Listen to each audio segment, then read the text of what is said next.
Are you always coming up with ideas? Do you marvel at successful business owners? Do you hate being told what to do? Ever take things apart just to see how they work? Are you a dreamer? If you've answered yes to any of these questions, this podcast is for you. Welcome to the Entrepreneurial Enclave with Kevin Wortham, the podcast that focuses on building, maintaining, pivoting, planning, and investing in you, the entrepreneur. But first, a word from our sponsor. Pro Tapes and Specialties is the world leader in tape manufacturing and specialty conversion with over 40 years of experience. In addition to our pro brand of high-quality specialty adhesive tapes, we provide contract converting services that help improve your profitability, streamline your supply chain, and reduce inventory cost. We offer the most complete range of converting capabilities in the industry, such as cloth tape, double-coated tape, specialty tape, paper tape, masking tape, vinyl tape, carton sealing tape, adhesive transfer tape, duct tape, foam tape, electrical tape, filament tape, foil tape, reflective tape. And the tape just keeps on rolling. Visit us online today at www.protapes.com or call us at 800-345-0234. Pro Tapes, it's just how we roll. Welcome to another fantastic episode of the Entrepreneur Enclave, Life's Coming Attraction. I am your host, Kevin Wortham. Today, we have got the rainmaker, the grant maker on the phone. Brother Eric, how are you? Why are you laughing, man? Why are you laughing? The rainmaker. Good. How are you doing? I'm doing well, but listen, this is what you are. You are the rainmaker. You are the grant maker. I think I've done, I don't know how many podcasts I've done so far, but I think in 3 of the episodes, people have talked about the city of Trenton, but more importantly, they've spoke about you and how you were able to give them grants as startup, businesses or continuing businesses as them being entrepreneurs. Wonderful. And I think there was one episode, the Smokehouse with the Hallett brothers. They spoke very highly of you, and I think he even tagged you in the time that he spoke about you. so that's why that was very nice. You are the rainmaker, the grant maker. So let's talk about what you do down at the city of Trenton in terms of making sure that entrepreneurs have grants. Sure, yeah. So in general, my job is both part business retention. Yes. So if you're in the city of Trenton already, making sure that you are successful and that you have some longevity, and business attraction. So we work with trying to fill up some of those vacant commercial spaces. And for both of those, to make both of those happen, I compiled a list of resources for businesses. Sometimes it's the city has the resource, sometimes it's the state, sometimes it's the Fed, sometimes it's other groups. Yes. But I try to keep them all in one space. So when there is either a prospective business that wants to come and wants to know what resources are there, or it's an existing Trenton business that wants a little help, I try to keep all that information ready for people. Now with your work, where do you specifically try to concentrate your energies and your effort? Is there one geographical location within the city that you try to concentrate your energies and efforts?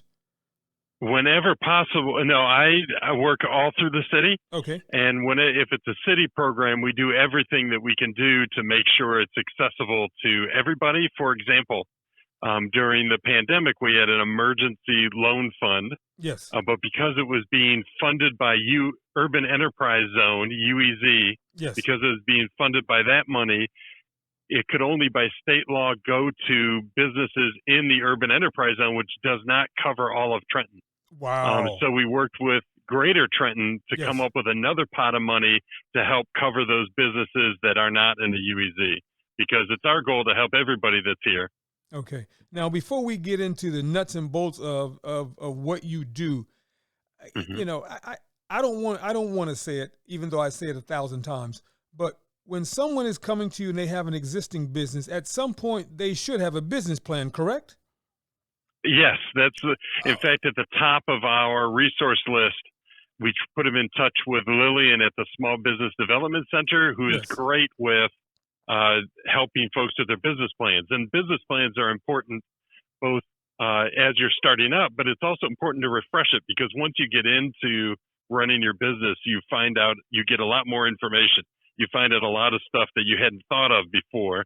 And so that business plan should always be changing to sort of reflect the new information that you're getting.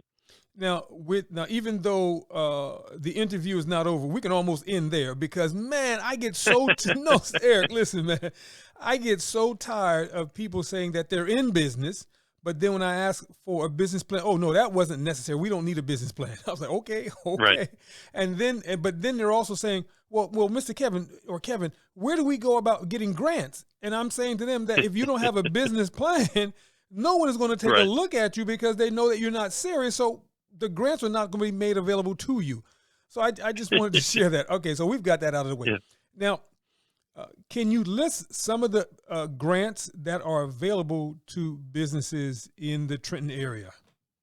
Sure. So the city has a citywide business improvement incentive. So that's if you own, or I guess are renting, and you can work with your landlord to get it, and you need your commercial space. Yes. And you need to work on it. So you might need electric, you might need facade work, you might need the sidewalks fixed, you might need your plumbing's busted, you need to buy, you need to add counters and move things around because you're starting up. Yes. The city has a grant that'll pay for half of the project. Oh, wow. Up to $20,000. Okay. So if you put in $40,000 worth of work, the city will reimburse you $20,000. You have to apply for it and be accepted before the work starts. Yes. But it's knowing that money's coming is, I think, helpful. Okay. The state has a similar grant, but it's even more. They'll pay up to 50% of the project. They'll pay for 50% of the project up to $50,000. Okay. Instead of just 20. And that's also citywide, and they can be used together. So let's say you have a $40,000 project. Yes. Theoretically, the city could pay for half, and the state would pay for half. Wow. And it's all reimbursement, but yeah, that money's out there. Wow.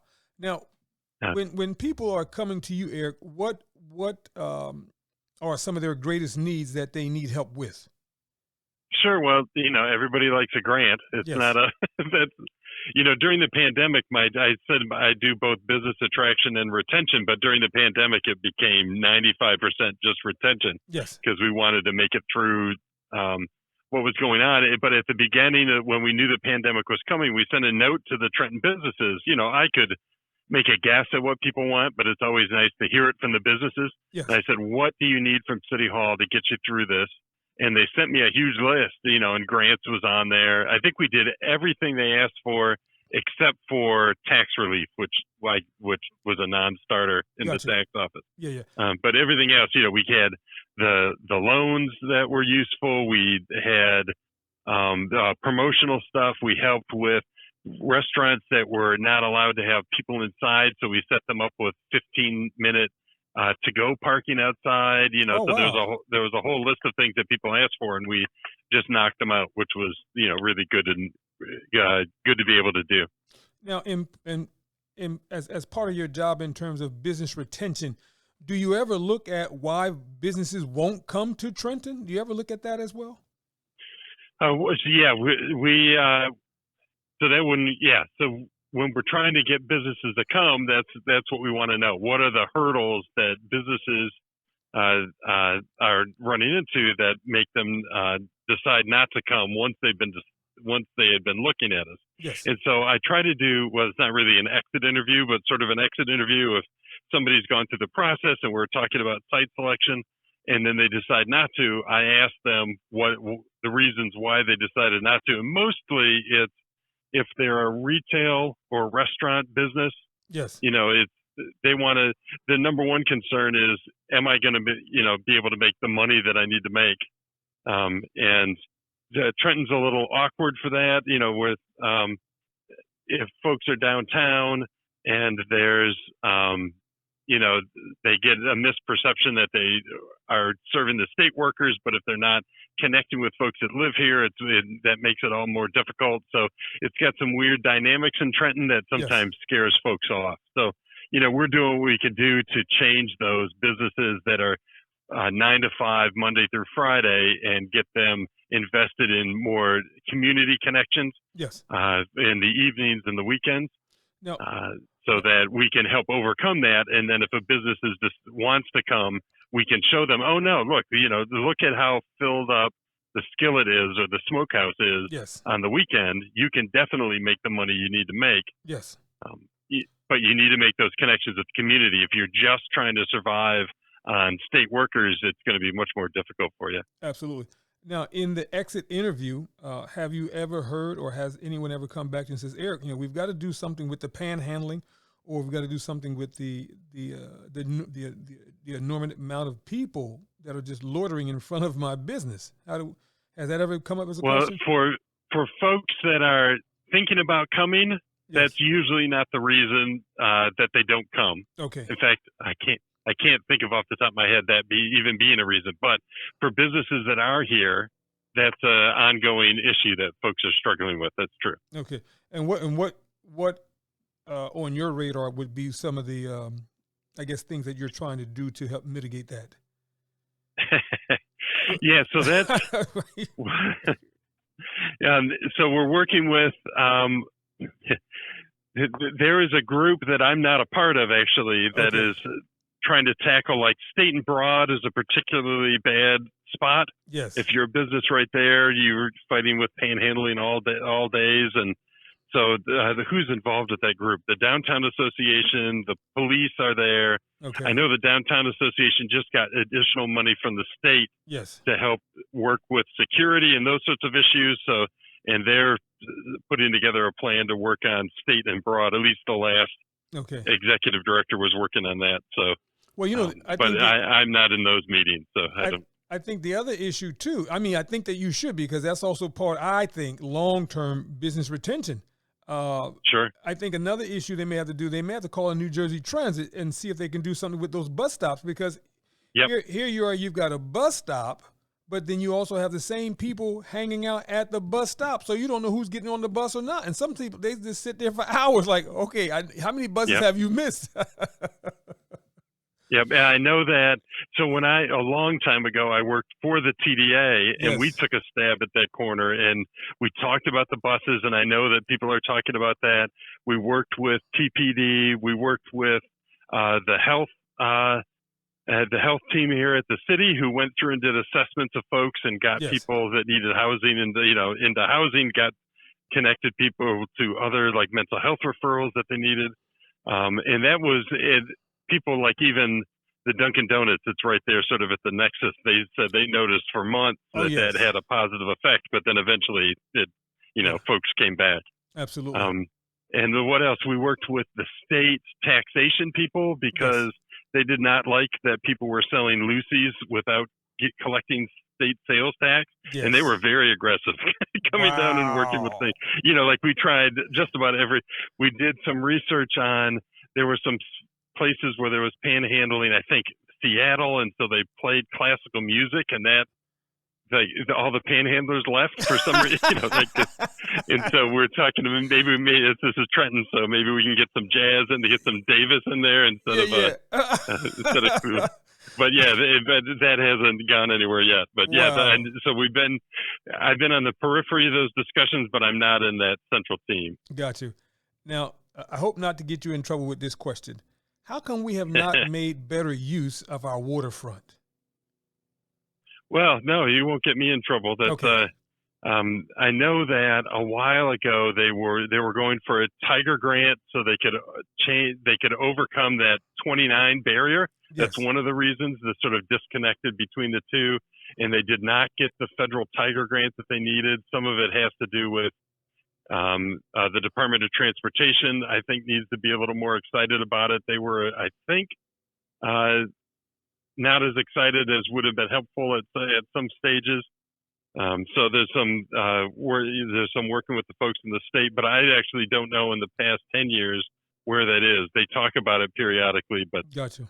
But I don't know. Now, Eric, what I want you to do is close your eyes and think about this, right? I did a program with ETI, which was the Entrepreneurial Training Institute, which was funded by the state.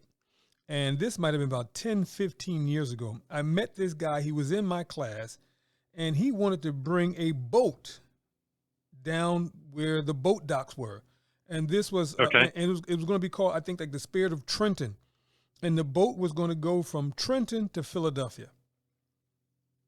Have you ever thought about trying to attract those businesses that could do that type of service?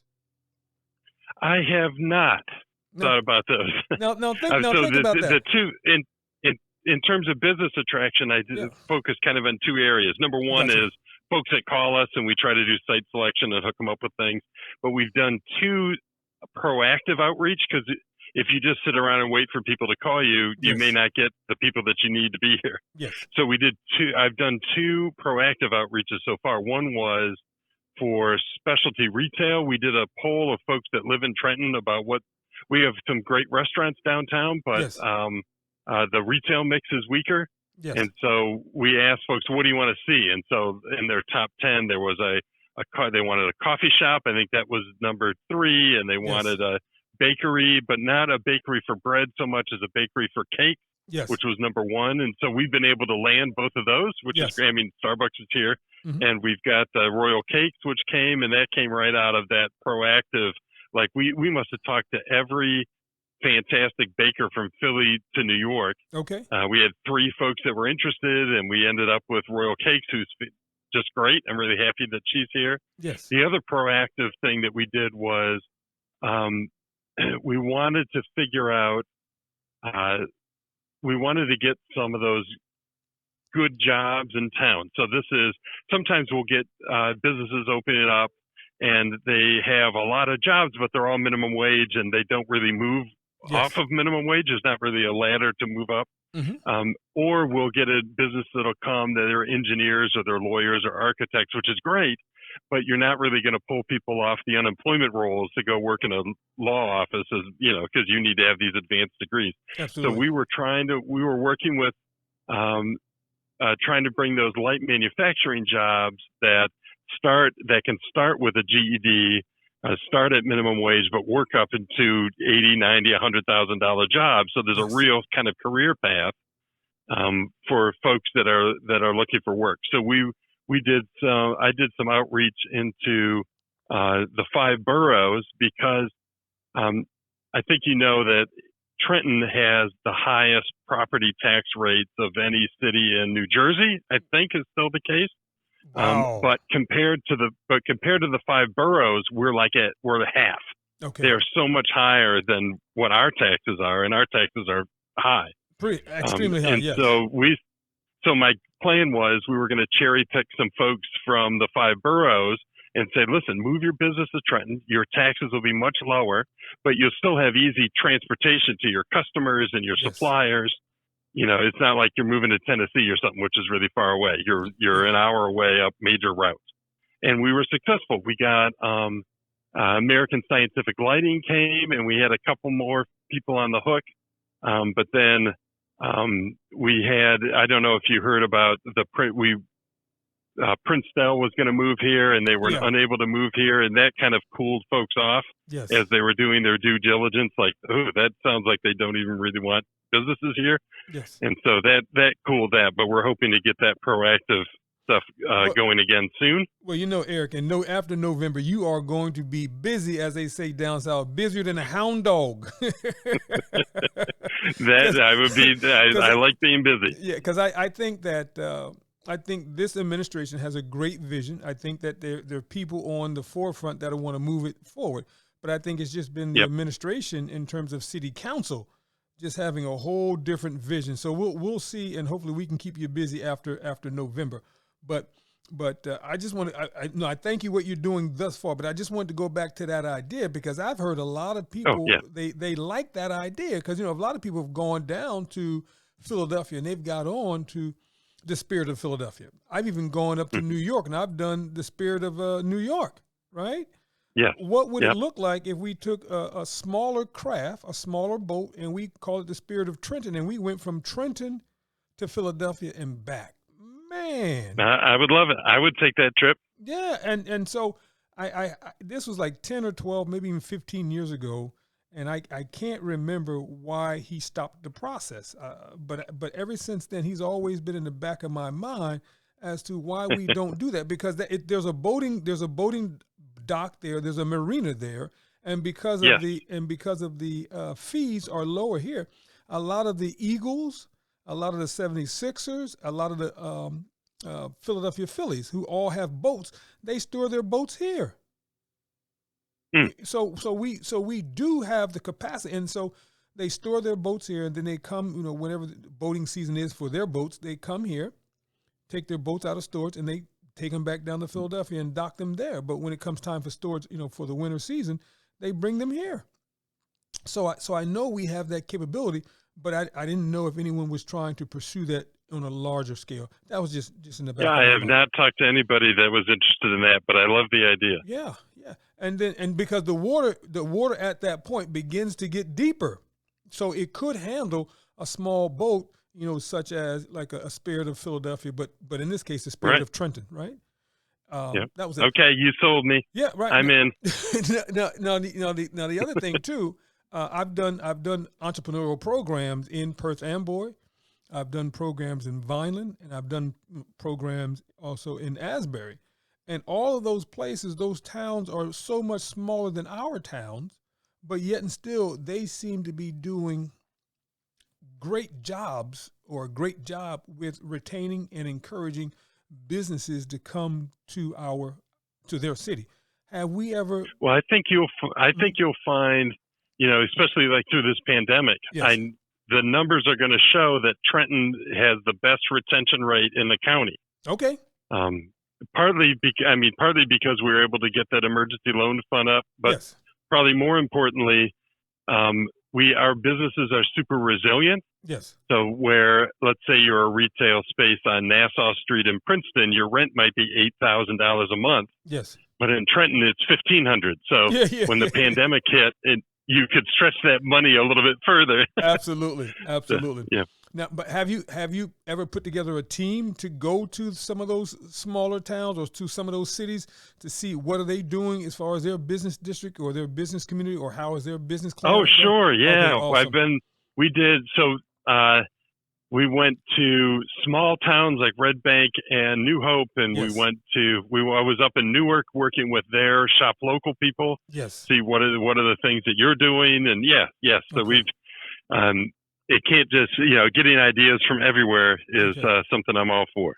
And again, I am so glad that you're on this platform, because when it goes out, we're going to try to blast this information, because I want folks to know that Trenton is just not asleep at the wheel. Because here's what happened. I hear at times, I often hear, Eric, what the hell is Trenton doing? Well, now we know that you are championing the city's business and its concern and its vision. We also now that you are an ambassador for the entrepreneurial spirit. So people need to know that, so they know that there's something going on as long as Eric is at the helm. Well, and the director of our department is Andre Daniels, and yes. he's been fantastic. Awesome. He's been, super supportive of everything all the projects that we're working on. Yes. And, helpful in clearing roadblocks out of the way. Okay. So I have to give him a shout out. Oh, hey, listen, and I met with him on several occasions, so I certainly will attest to that and agree. Now, let me ask this question. When people are looking to set up a business in Trenton, do they have an idea as to where they would like to set up, or do you kind of guide them as to where they should be? How does that work? Yeah, both. Yeah. Okay. So sometimes they'll come to me and say, yes, I've got this particular property in mind. Like, they'll be very specific about where they want to be. Yes. Other times they're not sure. They know they want to open something up. And so we have, walked them through sort of different site selections. I'm not a realtor, so I don't know everything that's out there, but I know enough to give them some ideas. Gotcha. Now, I've got a curious question now. You ready for this one, Eric? You're an entrepreneur. Yep. You want property downtown, but the property is currently controlled by the state of New Jersey. Yes. How do you work with that? I don't think I've ever been in that position. I usually will say these are the available properties. Okay. I don't think I've ever had somebody say I want this particular one and it's owned by the state. Okay. I'll have people that say I want this property, but it's usually privately owned, and so then we, figure out what the status is. Are they looking to sell, or are they, not interested in selling at all? Now, the reason why why I said that is because I've got an entrepreneur, and he's been talking to me about that building that's right across the street from DMV, across the street from City Hall, and it used to be the old state news channel, news studio. Remember that building? I don't. Okay, so it's at the corner of, it's right across the street from the parking lot from the City Hall Annex and motor vehicle. Oh yes, okay, yeah, I know the one with that neon thing in the window. Yes, so I've got an entrepreneur who's interested in that space. Okay.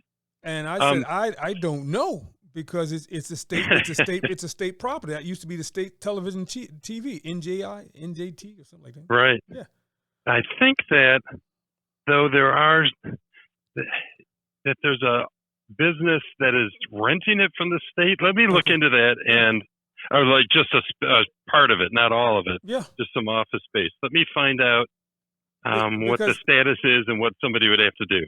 Because what would it look like, right, if we had our own studio where we could do dance, music, and light filming? Because I think at that time the audience, might can only hold like 150 people or 50 people or 100 people, but it would be enough to get some small productions going on and some studio time. Okay. Yeah.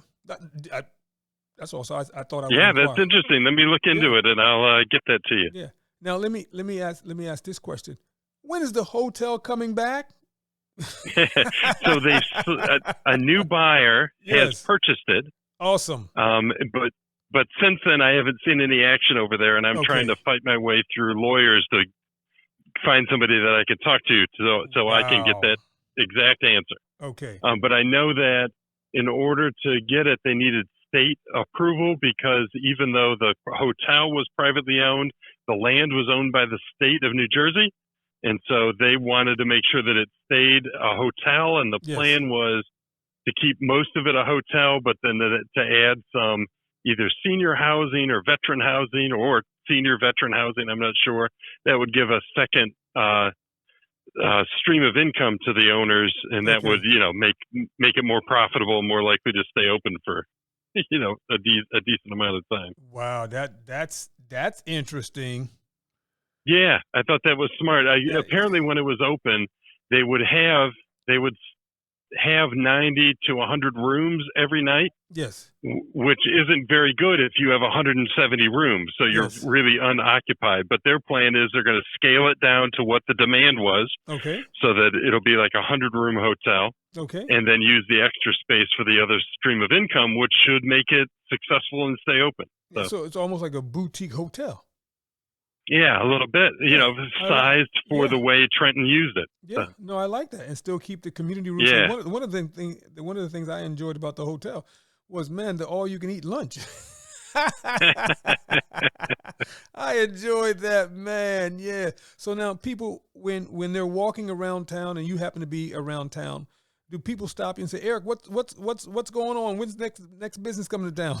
Do they ask you those questions? Yeah, sure. Yeah, we get that a bunch, and we've got some ready to open up. So the Checkers retired, but there's somebody in there already. Yes. Making it and getting ready to open this year. Gotcha. I know that the space next to the Starbucks, there's a place called Burritos that's going to be moving in. Yes. I know Skillet just opened up. Yes. This is just downtown. I know that Michael Sweet Lisa, which is a Trenton entrepreneur who makes these flavored desserts, mostly popcorn right now, but he's going to expand. He's going to be opening it up on North Broad near where Basuted is, who just had their 1-year anniversary. Awesome.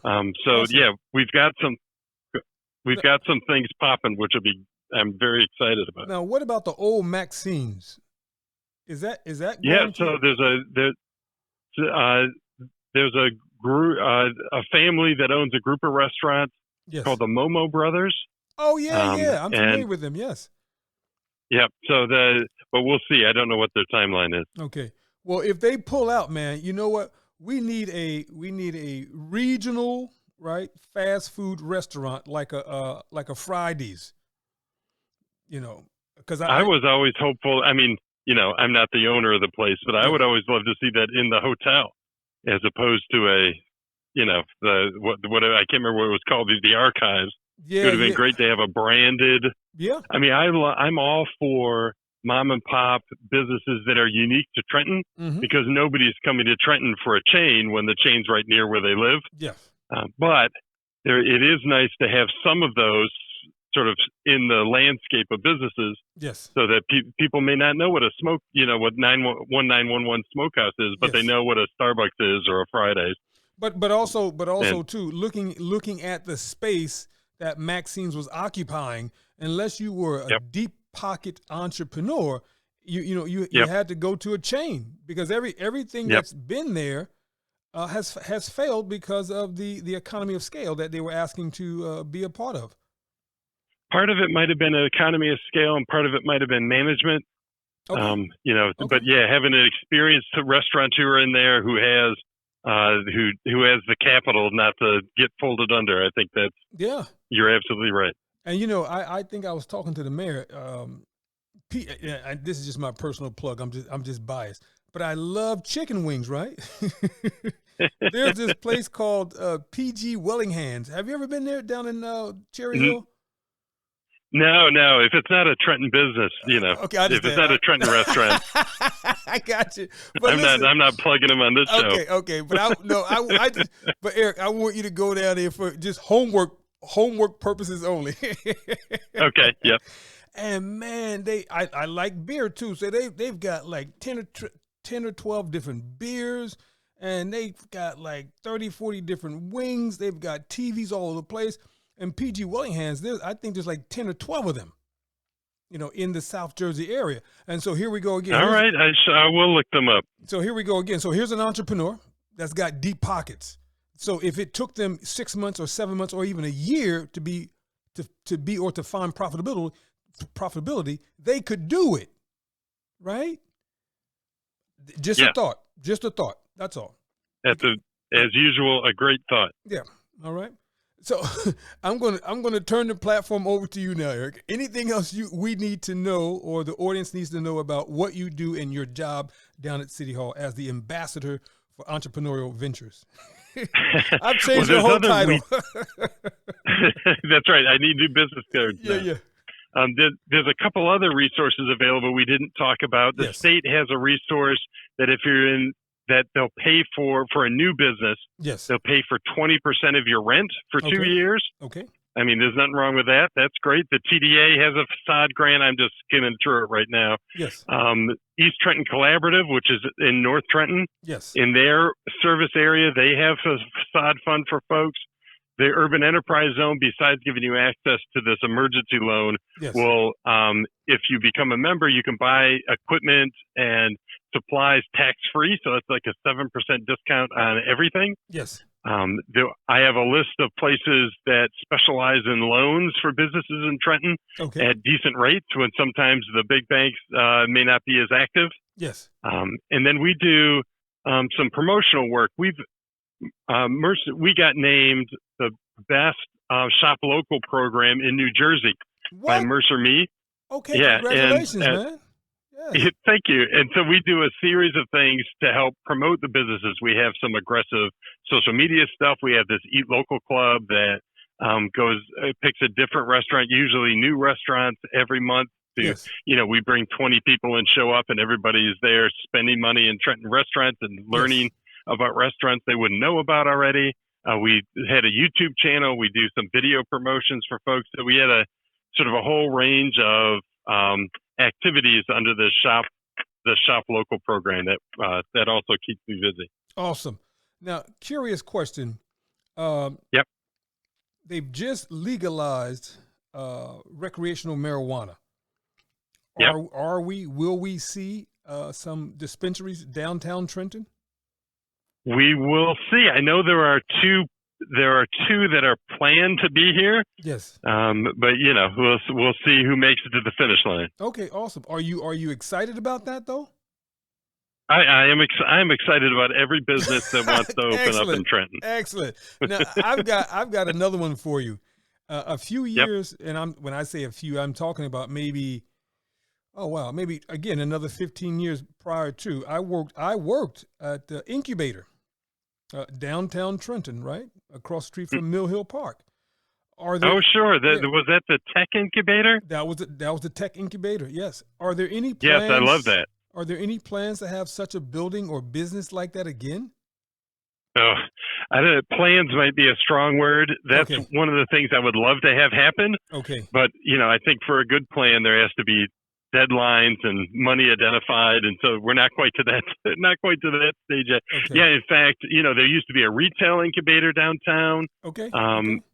Two of them, which was great. There was that tech incubator. That one of the tricks is to find somebody who can spend the time to run it. I know that a couple of years ago, we were looking around for other folks that do incubators. Yes. To see if we could convince them to do another one in Trenton, because I would love that. That's a great, if you have folks that right now are doing a side hustle or a home-based business, sometimes it's a big step to go from that into a brick and mortar, which has, mortgages and rents and things to pay. And so that's a great kind of intermediate step where people can get it out of their house, take one step towards sort of expanding, and learn some new things. And so, I'm very pro incubator, but there's a lot of details that still have to be worked out. Oh, and we're looking at Makerspace, which is also sort of an incubator where manufacturers and craftsmen and artists can rent equipment. Okay. And we were talking to one in Philadelphia to see if they. Located?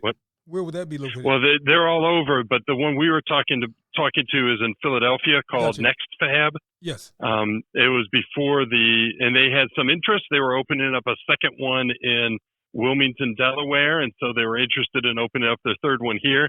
But the pandemic was difficult for those kind of spaces. Yes. And so I think they're not looking at it right now. So we're hoping once we get past all this, we can get them interested again. Okay. Now, who would be your colleague in another state that you keep in touch with that's doing similar work, that has similar responsibility? Oh, well, that's in another state, because I know that I have ties with a shop local group in Newark. Okay. And we had a couple things on the plans that once again got derailed due to the pandemic. We were going to do a series of Newark versus Trenton kind of boxing photos where they would put up their barbecue place and we'd put up our barbecue place, and they would put up, so we would have these sort of comparisons, and to get folks to be looking. So being able to promote them both, to sort of co-promote, and they were working with their businesses in Newark and expanding, and they thought it would be great for their second location to be down in Trenton, but all that got slowed down. Yeah. So that would be, if we get that going, that would be nice as well. But I mean, in another state though, not just New Jersey, but I don't think I have anybody in another state that I've been talking to. Okay, all right. Yeah, I'm being very biased when I mention this next one. Okay, we've got to get a tequila bar down here, Eric. I may have to help you with that one, buddy. Sure, I'm all in. And we may have to do some late night research, so I know you don't mind about that. Okay, now my next question, and first of all, I thank you for your time, and I know that this interview, this podcast is going to receive a lot of traction because people didn't know this, and now that they know. So with the time that we have left, please share with the listening audience, our Trenton community and beyond. It's almost like your 30-second sales pitch as to why I should locate my business in Trenton. Oh, well, there's a couple great reasons. Number one, for the Mercer County, it's got great population density. So if you get, once you have customers here in Trenton that love you, they will be back all the time. There's 90,000 people that live within a stone's throw. Yes.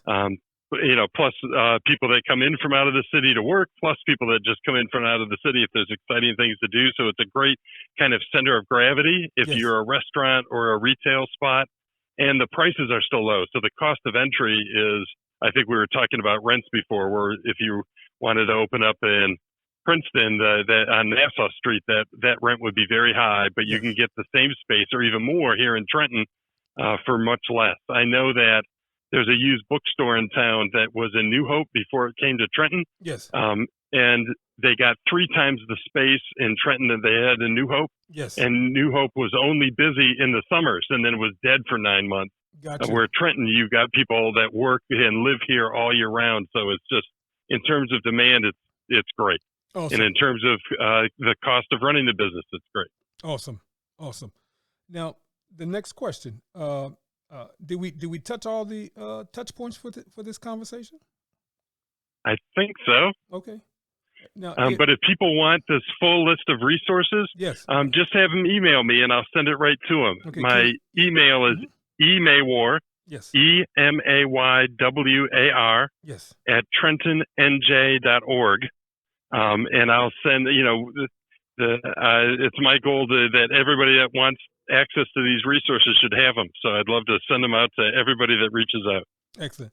Eric, you have been fantastic, right? You are the champion ambassador for entrepreneurship in Trenton and business development. Man, friend, thank you so much. Listen, thank you. Yes. Your podcast is great. Thank you. This is a great way to reach out to folks. Now, listen, Eric, because this is the Entrepreneur Enclave, if you have budding businesses, budding entrepreneurs that would love to be featured here, I would love to interview them and move them through the paces. So please consider them. Oh, that's interesting. Yeah, I've got a whole set of people that I'm talking to. Let me ask any of them. Yeah, and we'll talk offline. That sounds good. All right, my friend. Have a great day, man. Great. Continue the great work that you do. Oh, thank you, sir. All right, we'll talk in a minute. Okay. All right, bye-bye. That concludes another episode of the Entrepreneurial Enclave with Kevin Wortham, the podcast that focuses on building, maintaining, pivoting, planning, and investing in you, the entrepreneur. We hope you found this episode informative and enlightening. If you have any questions or comments about any of our episodes, please call 609-731-9311 or email Kevin at minding-our-business.com. We look forward to joining us for our next one. Until next time.